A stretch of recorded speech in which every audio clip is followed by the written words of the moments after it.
The finishing touch on a quilt is the binding. Today we're going to show you how to cut fabric on the bias for your binding. So Gina, show me your method of how you cut your fabric on the bias. Well, the wider your fabric is, the longer it is, the longer your pieces will be.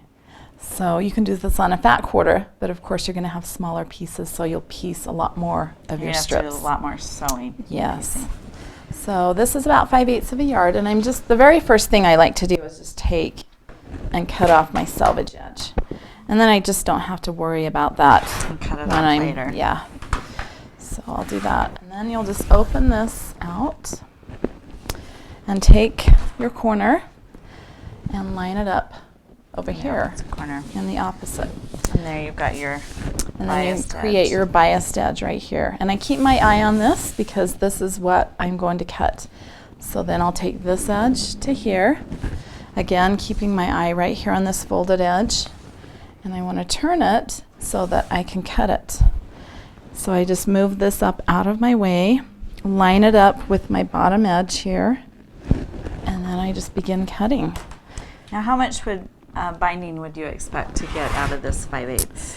You know, I'm thinking for maybe a lap size quilt, it will be plenty of strips. And you're cutting? I'm cutting 2 1/4. 2 1/4. Now, this is for a nice cotton quilt. If you have minky or you're using anything thicker, probably 2 1/2. 2 1/2 is a good. And you can see cutting on the bias gives you a nice stretch. And you can I would continue cutting this whole entire thing, or you can just fold it and put it away for something else. So let's take out pieces.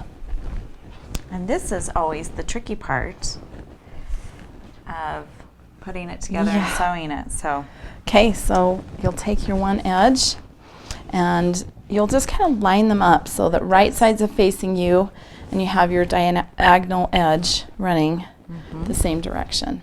And then you'll just flip that over so that they match up. And so they're really at right angles like that. Yes, and I've got a 1/4 inch lip right here. Yep, creating your square right here. So you always have to lay that out because I always You do forget. have to lay it out, otherwise it's gonna be wrong. Oh, ski-wampus. So, okay, so let's sew a few. And do you pin that at all? Or I usually would, not? yes. And I usually don't, and sometimes they're off a little bit. So There you go. hey, let's put a pin on. Yeah, So pinning might help. Okay, keep let's it go together. sew. Put this on there like that. Make sure my sides are lined up.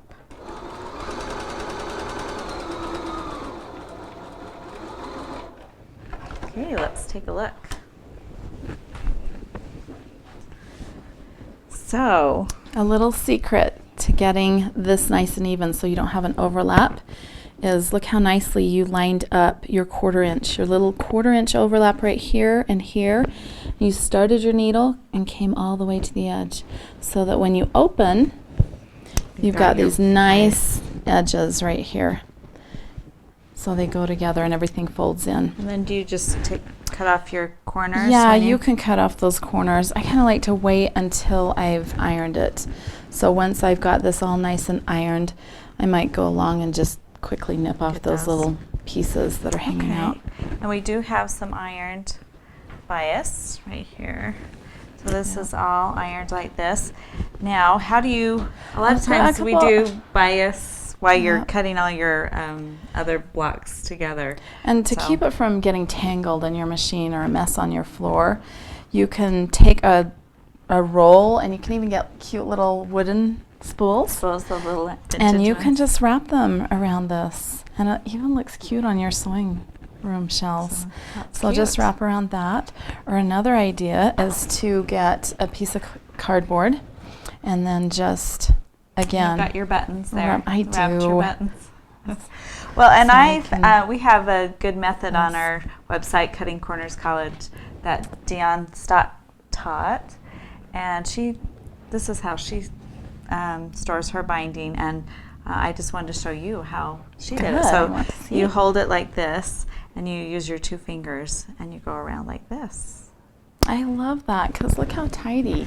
I know, And you can it just set doesn't these fall in a apart. little bowl and keep them all together. Yeah, so bias binding. I And like it really is quite easy. And Gina's always good to give us great tips. And another great way, easy way to prepare your binding for your quilts. This is the funnest part. Yeah, you're in. You're done. It's the end.